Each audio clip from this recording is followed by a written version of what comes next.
How to fix TikTok direct message option not showing. Hello everyone, welcome back to our channel. The solution guys. So in today's video I'll guide you on how you can fix if the TikTok's direct message option is not showing. So make sure to watch the video till the end. Now when you open up TikTok, and then you should be able to find the inbox tab from the bottom right.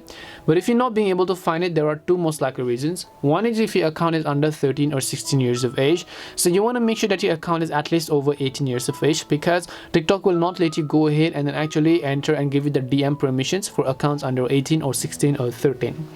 And the process to change the date of birth is not really easy as well. You have to just contact the support team. Now that is just the first reason. The second reason is if you are not friends on TikTok. So basically, how does friends on TikTok work? Friends on TikTok means you must both have followed each other. If you've only followed that person has not followed you back, it means that you're not friends and you'll not be able to exchange messages with that person.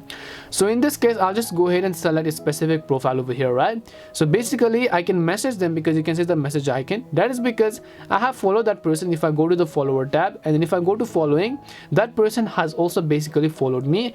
That is why we are being able to talk on TikTok, and then I will be able to send them a message. But if you are not friends, which means you have not followed each other, then you will not be able to message on TikTok. So hope this cleared the confusion. If it did help you, then make sure to leave a like and subscribe to the channel. If you have any more questions, feel free to leave them down. Thank you very much for watching, and see you in the next video.